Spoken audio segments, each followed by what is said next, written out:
Hitman 2-3, this is Hitman 2. What's the status? Over. 2-3, stand by. Goliath, this is 2 Bravo. Request permission to engage enemy paratroopers and attempt to snatch a grid Papa uniform 259er, 119er. Break. Enemy is unaware of our presence at this time. Over. Solid copy. Hitman 2-3, Echo 5 Foxtrot. This is Hitman 2. This is Ben Powers coming at you from the Commander's Voice. It's been about 7 months since we've done a podcast, so I'm really excited to be back. And I want to welcome our guest today, Colonel Retired Mark Vlahos, United States Air Force. Sir, welcome back to the podcast. Hey, Ben, good morning. Thrilled to see you again and be on your podcast today. Thank you.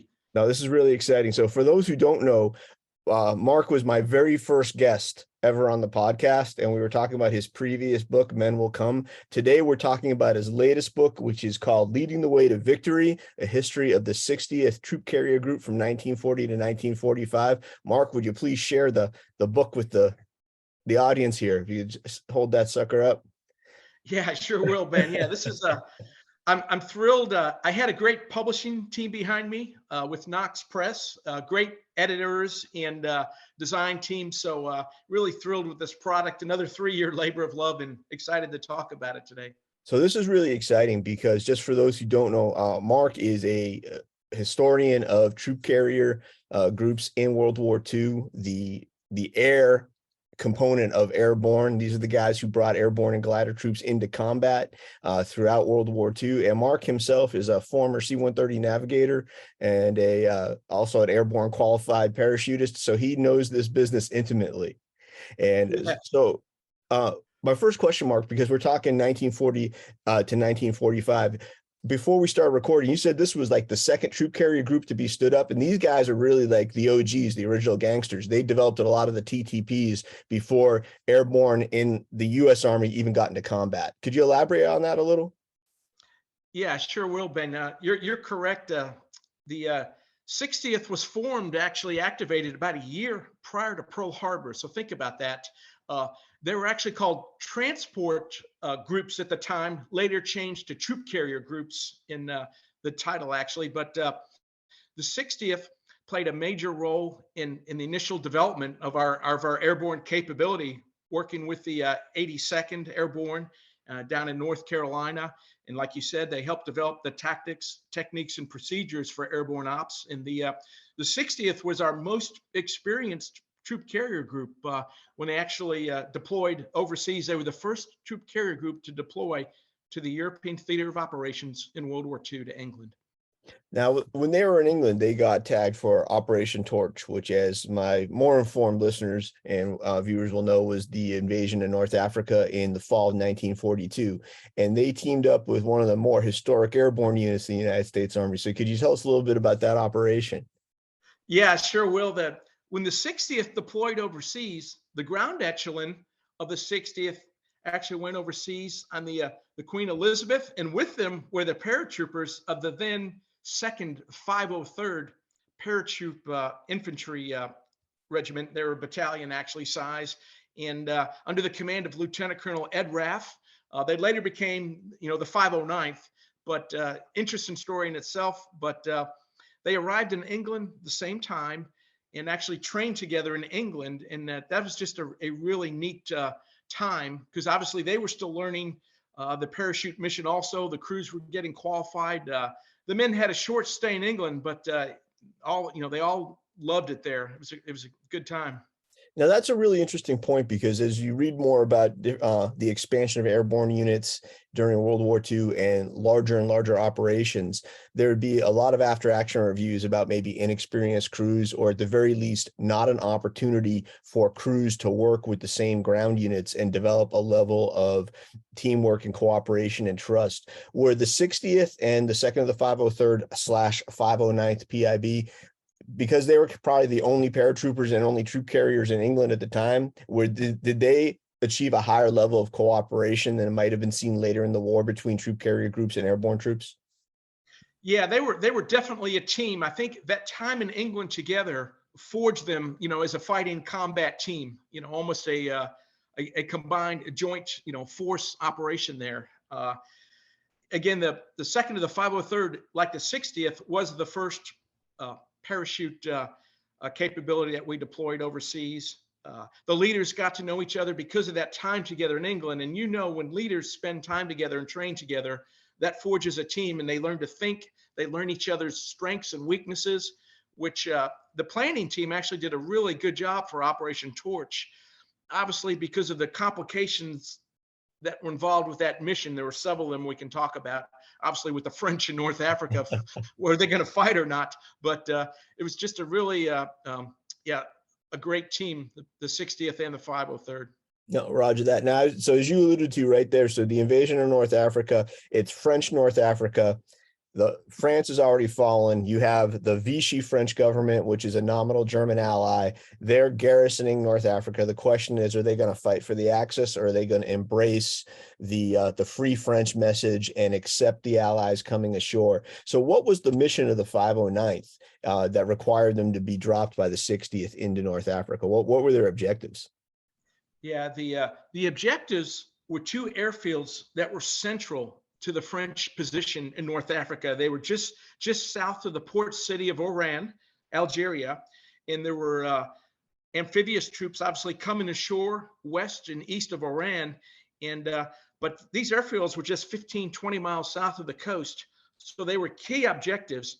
And obviously to take these up, the mission of the 503rd was to capture these two airfields. That was their mission. And the reason we wanted to capture these fields was to bring ashore, obviously, fighter aircraft and bomber aircraft that were pre-staged in Gibraltar so they had a forward operating base. You got to have forward operating bases if you're going to plan to invade a country with depth of defense. No, Roger that. That makes a lot of sense. And I find that kind of interesting because when you look at Operation Husky, or you look at Operation Neptune jumping into Normandy, airborne troops are seizing key terrain, but almost to deny the ground forces of the enemy the ability to maneuver against the echelon coming ashore. Whereas this mission has a more modern ring to me. The first airborne operation of World War II for American paratroopers it's an airfield seizure, forced entry operation, which is like that's a more modern ring to it than much more famous World War II airborne operation. So I just think that's the coolest thing. Yeah, that's a great point, because in my C-130 career, we actually worked with SOF and some special units on that airfield seizure mission. But that's a great point to make. So you have alluded to that the planning was pretty tight because these guys had worked together, but the mission itself was fraught with issues. Could you kind of break down what the troop carrier planning and mission was like to get the troops inserted, and the operational challenges they faced once they took off? Sure. Yeah. Again, it was think about it, from England to North Africa. That was like the max range of the C-47 at the time. And they actually had to, you learn on the fly. So they had to bolt extra gasoline tanks, 50 gallons in the cargo compartment of the C-47 to get them that little extended range, which was obviously just going from the they pre-based them in the furthest southern point in England to get them as close to the objectives as they can. But then a decision was made, do we fly over Spain, or do we, is that going to alert the Nazis? Because obviously there were lots of Nazi intelligence and spies in Spain. Would they notice the aircraft flying over? Would they alert, the French in North Africa?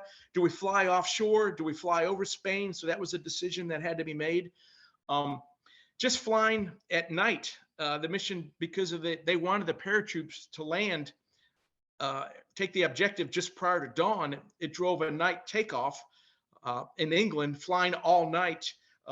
Flying a long mission like that in formation procedures was never done. Inexperienced troop carrier pilots. They decided to fly calm out, blackout, which just caused problems. The navigation was interesting too, as they were short of navigators. They were short of navigation equipment. They borrowed some British sextants to help the navigators out because they were short of sextants for every C-47. The American navigators didn't know how to use the British equipment. It wasn't compatible with the Sky Dome of the C-47. Just all kinds of problems.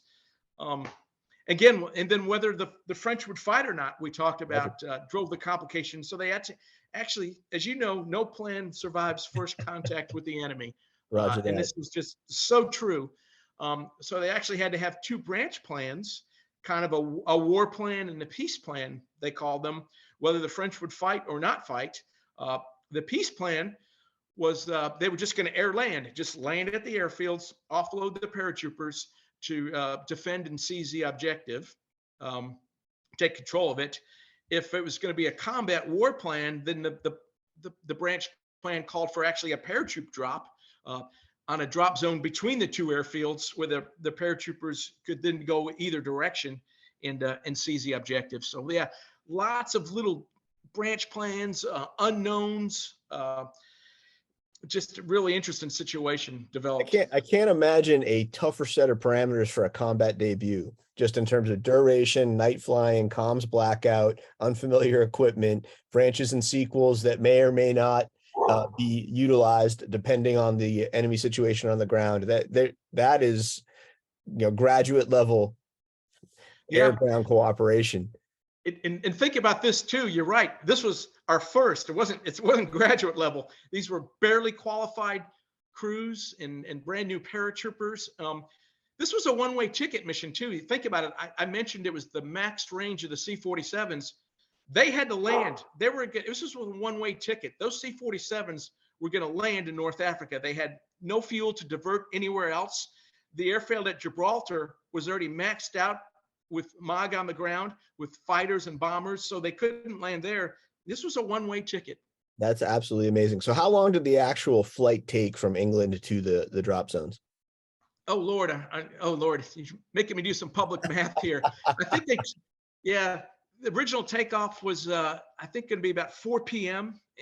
In England for the war plan, but they backed it up 5 hours because of the peace plan. They actually took off, I think, about 8 or 9 p.m. at night, and then flew all night with the dawn. Basically 0600 is when they hit the coast of North Africa. Wow, so they were 10 hours in the air. This was a 10-hour mission, 10 hours, the max range. I mean, hence every C-47 was getting very low on fuel when they hit the coast of North Africa. That's amazing. And just thinking from the paratroopers' perspective and having been inside a C-47, that is a tiny aircraft. I'm assuming there was no in-flight rigging going on. These guys were already geared up, just sitting for 10 hours waiting to go. Well, what was interesting is when they took off, remember, the plan was the peace plan. So the paratroopers were not rigged to jump. They did not have their chutes on. Okay. Oh my gosh. Thought it was an air land mission. So yeah, there was so they had to later on re-rig in flight the 10 aircraft that actually weren't forced down and had landed already. But it turned out to be a crazy melee, actually. That's insane. I can't imagine doing an in-flight rig in a C-47. That thing is so tight. That is crazy.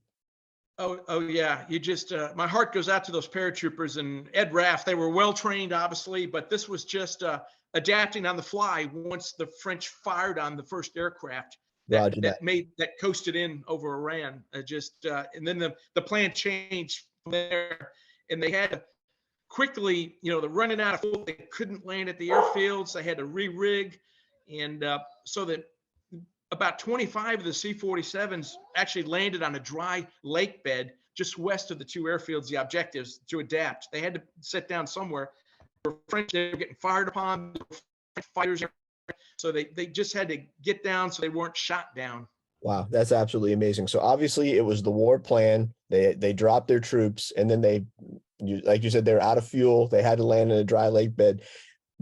Once they hit the ground and they landed, did they just have to sit tight till link up? Like, what happened once the aircraft were on the ground? Yeah, there were actually some French combat units actually encircled and captured some of the C-47 crews, including Colonel Bentley, who was the paratroop task force commander. He surrendered to the French. It was just about the same time, there's actually link up with the ground forces just about that same time. So there was a lot going on depending on where the location of the aircraft, where they landed, whether they were captured or they linked up. It was just, and then the paratroopers decided, well, we still got to take the objective, and they started marching overland. We're going to do this, mission oriented. We're going to capture this objective. Ed Raff and a large number of his paratroopers actually started marching overland over the dry lake bed a good 15 miles probably to the objective, they started heading out towards it. That's absolutely amazing. So once Operation Torch is successful and things settled down, were the folks who were captured by the Vichy, were they repatriated, or were they POWs for the duration of the war? No, they were the ones captured by the French were quickly released. Sadly, some of the aircraft got lost and drifted west. The winds were not favorable. They got lost. They were landed in French Morocco. Some of the crews and paratroopers were actually interned for about a year, up to a year before they were finally released. So there were about 4 crews that got lost and landed and were interned actually. That's amazing. That's something you don't hear about very often at all. So just there were reports that actually, from them, once they returned, they were debriefed, obviously. So it was just a lot of bad happened, and a lot of luck. A lot of luck was involved too, that there weren't higher casualties on this, or aircraft lost on this initial Operation Torch paratroop drop. About 10 of the aircraft actually did dropping paratroopers. Roger. The other ones landed on the dry lake bed, and the paratroopers started marching over land. The objective. Were the objectives successfully seized? Yeah, eventually they were. That's correct. They were seized. The ground forces actually got there first, before the paratroopers. But then obviously the paratroopers all got there and ended up being a defensive force, obviously for the airfield. What was interesting too is, and this is sad, 3 of the C-47s, once the airfield was seized by ground troops from the ground force, 3 C-47s were dispatched to pick up the paratroopers that were marching over land, towards the objective. They picked them up, but once they got airborne, remember this was a fluid situation, there were still French fighter aircraft in the air at the time. Those 3 aircraft were shot up pretty good and forced down to land, and that's where the casualties were incurred by the paratroop task force. And 2 C-47 crew members were killed actually during that phase of the battle per se. I can't imagine a more fluid situation. That's absolutely crazy. So once the objectives are seized and the things are calmed down, how were the aircraft that landed in the dry lake bed recovered? Were fuelers brought out to them? Were they towed out? Were they abandoned? Yeah, some of them. Yeah, once the airfields were in our hands, most of them just took off. Some of them needed fuel. There was fuel brought out, but most of them, remember, it's only about a 10-minute flight. So most of them had that much fuel on them. And it took a while to recover all the aircraft. They were spread all over the place. And they actually sent recovery teams out to the aircraft that were shot up, forced down. And what they did is they basically stripped them of usable spare parts. They became what we call can birds for cannibalization of parts, to keep the other birds flying.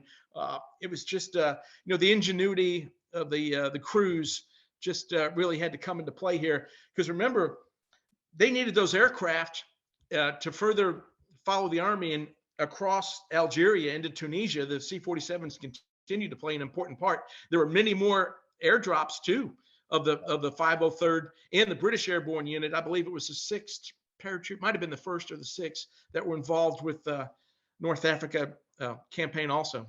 Roger that, because after this combat debut, these guys don't go back to England. They're operating out of North Africa now. Yeah, they actually forward deployed very quickly to an airfield called Mason Blanche, which was further inland. And they ended up dropping the 503rd, Ed Raft and his guys there too in a paratroop operation. There was no resistance there, thankfully. But again, it wasn't over. They just continued right into contact with the enemy. Roger the whole that. North Africa campaign.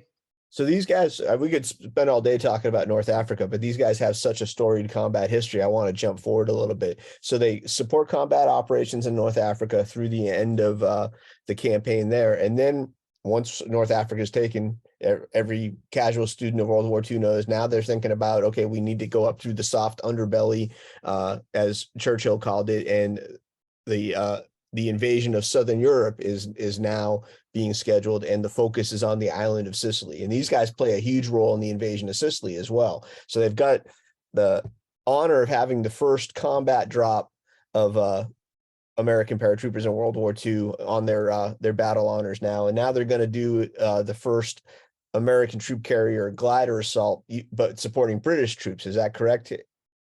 Yeah, that's correct. At this time, by the time we were getting ready to build up for Operation Husky, the invasion of Sicily, the British 1st Airborne Division was entirely in North Africa. The U.S. 82nd Airborne Division with the 504th, 505th Parachute Infantry Regiments were in North Africa. The 60th was tasked to support the British 1st Airborne Division, and specifically the 1st Air Landing Brigade with their glider pilot regiment embedded into it. So the 60th was tasked to tow British gliders on a mission called Ladbroke during the invasion of Sicily. Now, what was Ladbroke's objective?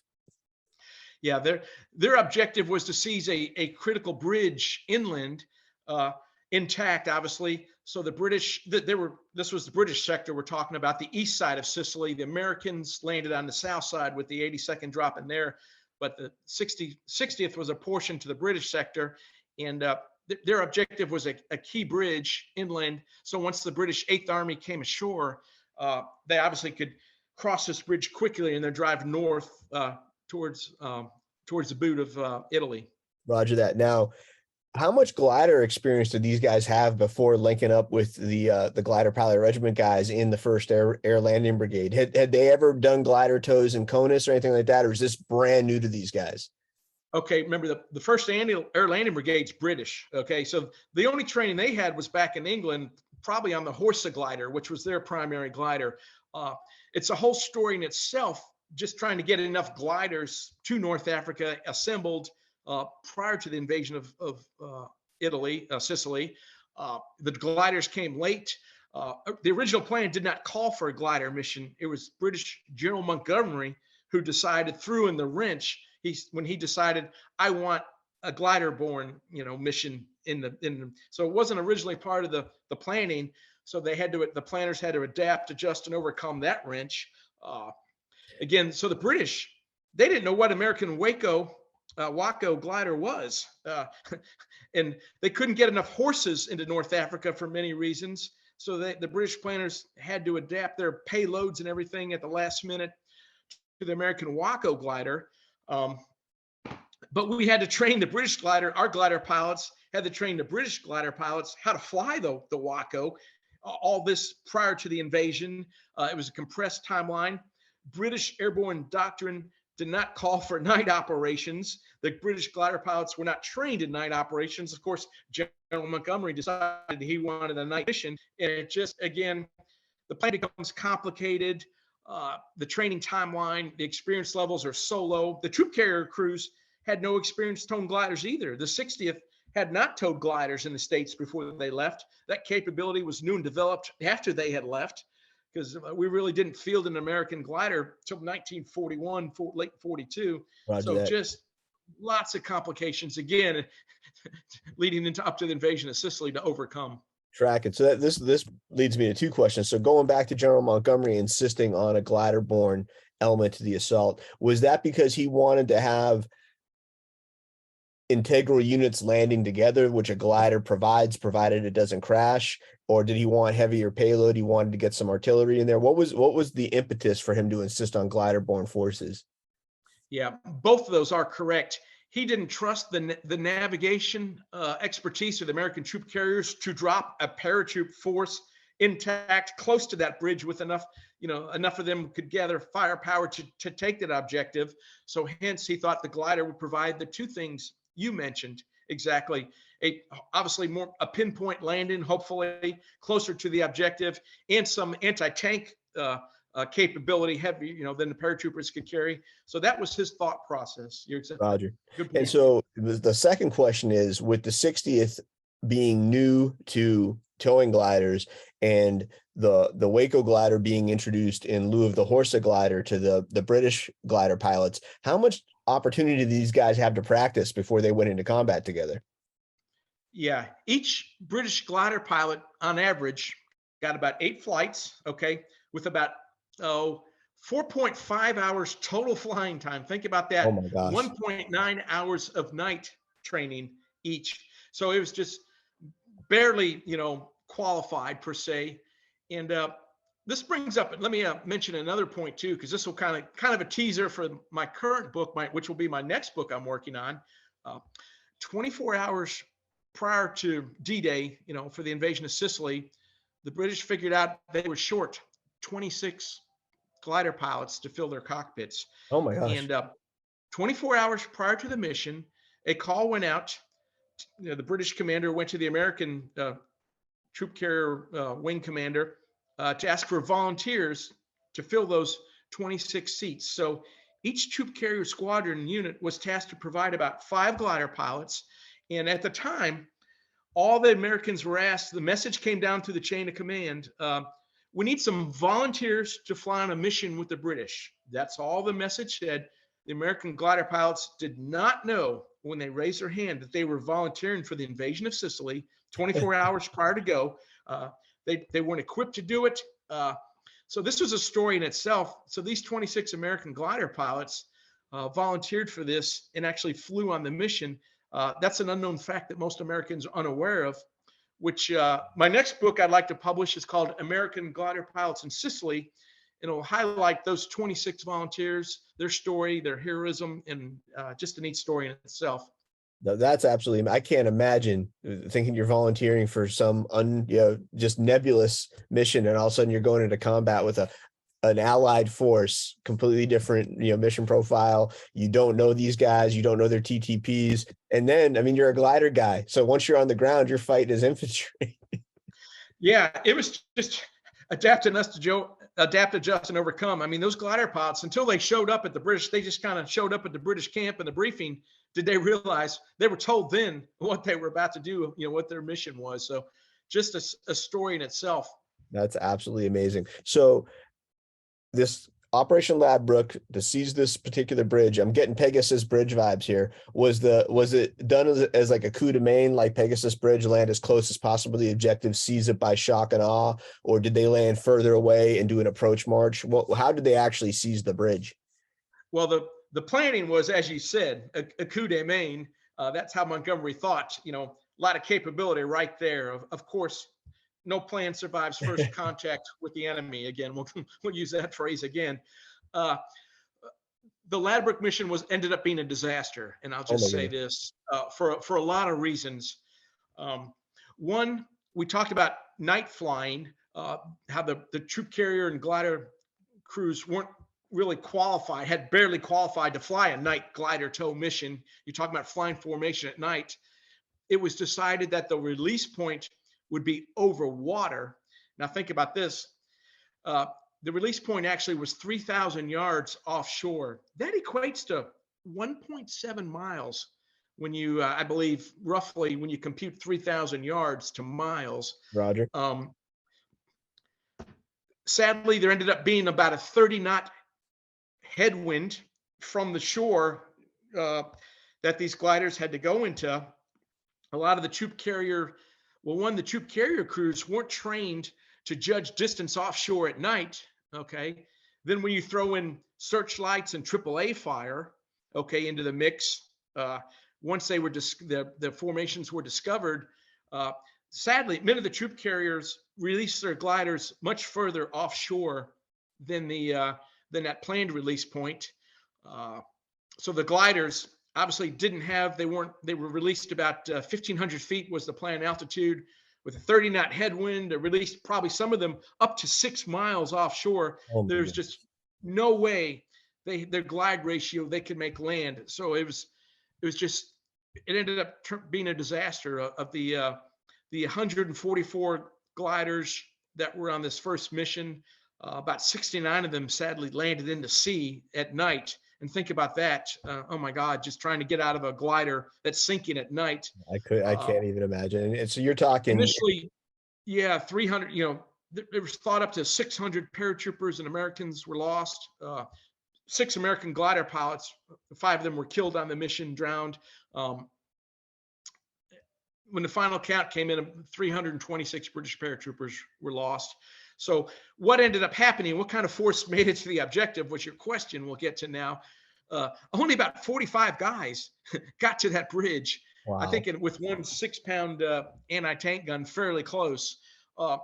and they had to overcome the Italian resistance. They held out for about 24 hours before they were overcome and captured. There was only about 5 of them left that weren't killed or wounded by the time they surrendered and were captured. But the story goes on from there. So they held the bridge for 24 hours.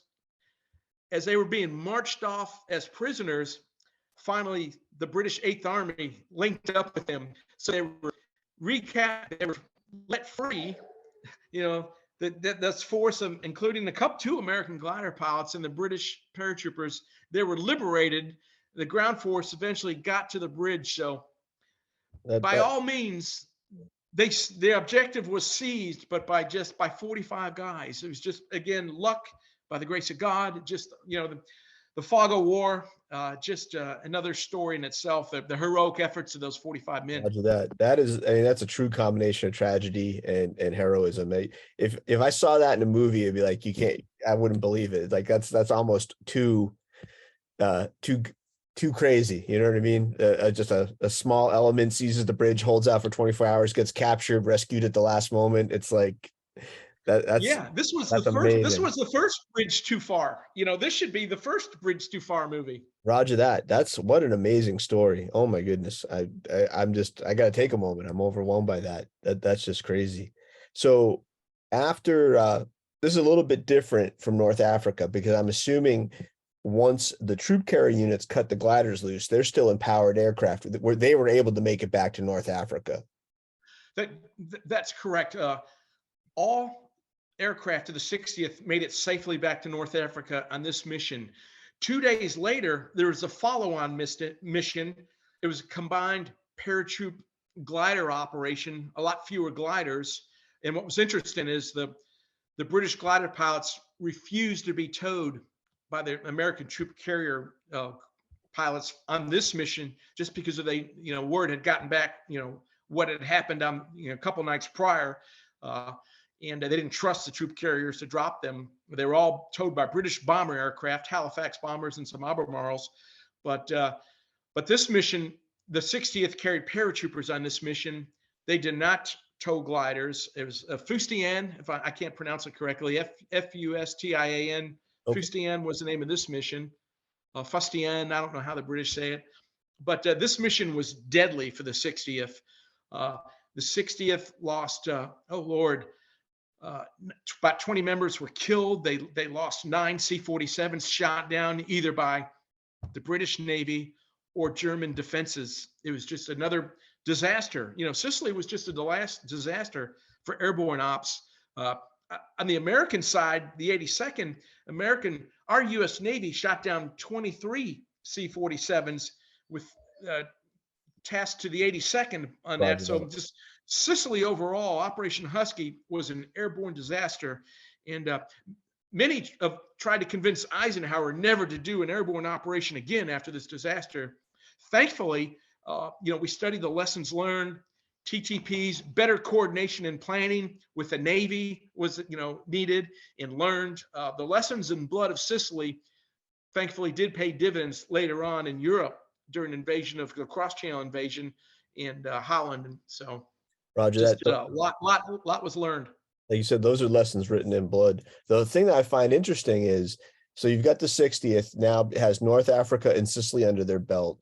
The men who have survived are true combat veterans, but rather than prepping for further conventional operations, dropping, airborne troops behind enemy lines like you see in Neptune or Market Garden, these guys transition into a proto special operations role after Sicily, don't they?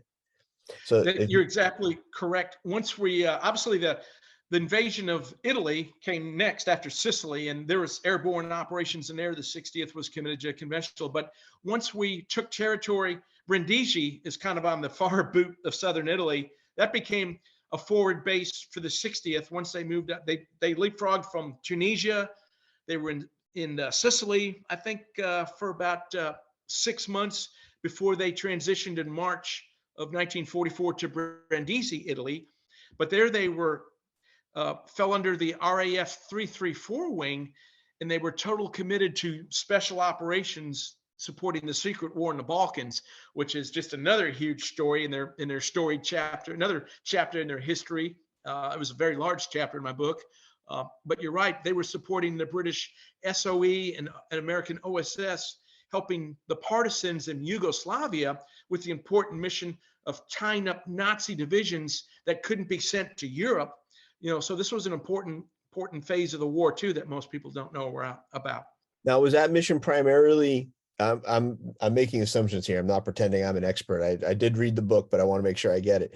Sure. Initially, you're inserting teams of agents to link up with these partisans, but eventually, we're talking about a lot of combat resupply.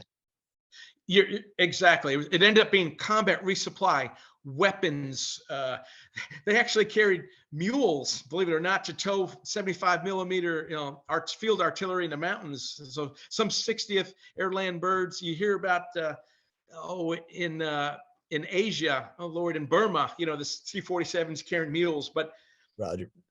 The C-47s carried mules into Yugoslavia also, but you're right, it was resupply and evacuating wounded also of the partisans, mainly the fighters, back to Italy. So when you talk about evacuation, again, before we started recording, you mentioned something that's I can't wait to talk about, this Operation Halyard. Was that part of their special operations role? And if so, could you elaborate on that operation?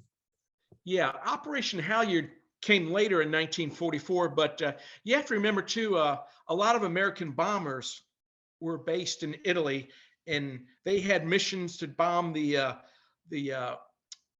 Nazi facilities in Romania, deep into Poland, and the Ploesti bombing mission, which a lot of people are familiar with. The B-24 raid on Ploesti, the oil refineries in Romania, was very tragic. And many of the bombers were shot down. And remember, each time a bomber is shot down, there were 10 crew members in each bomber. So there were hundreds of Allied aircrew members that were able to parachute out of the bombers on these missions and make their way to safety due to, thankfully, the partisans on the ground in Yugoslavia and other places. So Operation Halyard eventually was the evacuation of these downed Allied air members. And talk about a special operations mission. Think about this. You have a secret airfield being hacked out on a mountainside by partisans with the help of British special operations agents and American OSS working with the partisans. Obviously, they were their link to build this airfield.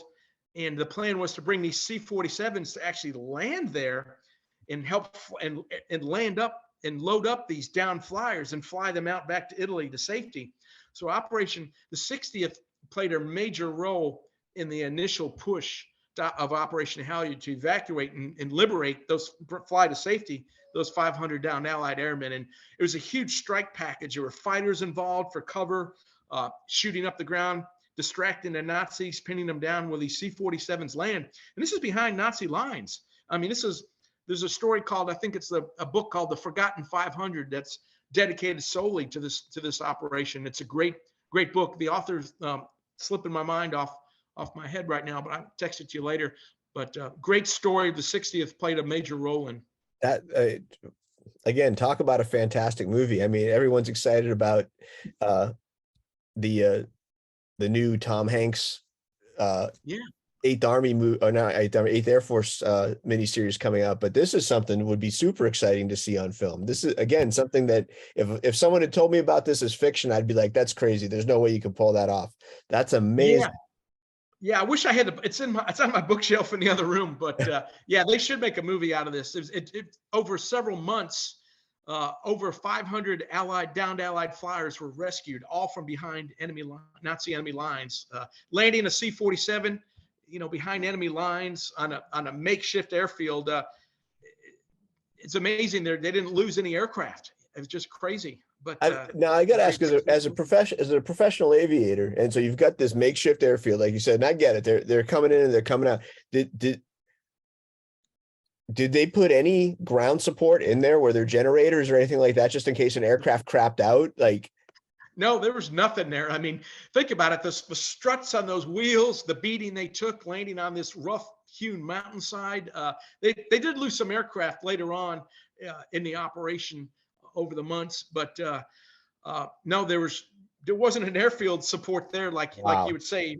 Yeah, it just all done, just on the fly. That's absolutely amazing. So we've worked our way through North Africa, Sicily, Italy, into the Balkans. So how does the 60th end the war? Yeah, they pretty much ended the war after their commitment to Yugoslavia, which was March through October of 44. And then the 60th was pretty much committed then to the fight in Italy. Remember that Italy turned out to be a slugfest that went on forever. They were committed to dropping supplies, and there were other parachute ops planned in Italy also to support operations in Italy. So the 60th closed out the war in Italy, stationed up near Naples. Roger that. And is their lineage connected to any current U.S. Air Force units? Yeah, they sure are. Yeah, out of Travis Air Force Base in California, the 60th Air Mobility Wing has direct lineage to the 60th Troop Carrier Group of World War II. That's fantastic. That must be a source of pride for the airmen assigned to that organization, because this is an amazing combat story. I'm just blown. Yeah, it's a great story. Think about it. My title, Leading the Way to Victory, came because of the first C-47 unit to deploy to Europe, the first combat parachute drop, the first glider tow mission, and probably the first aeromedical evacuation mission from the battlefield, saving lives. That's another mission that endures today, which the C-47 played a very important role in World War II. Roger. And one thing I find interesting, because you hear about, people know about the carpetbaggers, people know about the air commandos and the CBI under Phil Cochran. Could you make the argument that these are the first special operations aviators in the 60th? Yeah, definitely. Some people are arguing, well, doing leaflet drops is a special operation PSYOPs mission, but that was done. But I would say, yeah, commit all this troop carrier operations in the Balkans paved the way for the MC-130 mission today, for sure. Definitely. That's absolutely amazing. Well, the other thing I really like about your book, Mark, because we've been talking, strategy, we've been talking tactics, we've been talking big battles. You tell a really great human interest story. You have done a great job researching who these men were. You explain how their crews operated. You explain the friendships, the valor that they displayed, and you do a great job talking about when they would go on R&R, how would they build up their camps to be more comfortable before they had to redeploy or forward deploy to a more austere environment. You really help the reader understand the individual stories as well. So how did you research those individual stories as well as the combat? Yeah, hey, that's a great question, Ben. Yeah, it's a labor of love, and just finding those firsthand accounts obviously is critical to the success of a book like this, trying to recreate a story 75 years after the fact, as you know, or whatever. And just through archives and microfilm, family members, contact from family members, it's the forensics of research that I love. I call it the hunt, and the people I meet along the way. And that's what I love. What I do is, it's important to preserve these stories from the greatest generation. So much is written about the bombers and the fighters and the airborne people, Band of Brothers. Everybody's familiar with the airborne paratroopers, but it was the C-47s and gliders that got these men to combat. And that's why I kind of focus, my time on, and what I hope to preserve, especially in the Mediterranean theater of operations. There's so much written about Europe and the ETO and the Pacific, the two big shows. So I'm trying to focus on the Med, MTO, the Secret War in the Balkans. That's fantastic. And you're doing an absolutely fantastic job. I can't think of someone better qualified to do it. So folks, once again, my guest today has been Mark Vlahos, Colonel, United States Air Force, retired, a fantastic author. The book, if you could show it to us again, Mark, it's Leading the Way to Victory. It's the history of the 60th Troop Carrier Group from 1940 to 1945. I highly encourage you guys to get a copy of it. It's readable, it's exciting, and Mark, I can't wait to bring you back on the show when your third book is out. We'll talk a little bit more about what's going on in Sicily with these glider pilots. Hey, thanks so much for having me today, Ben. I really appreciate it. And again, shout out to Knox Press for the great support publishing team they gave me on this effort. Roger that. Well, thanks again, Mark. You take care. Have a great day.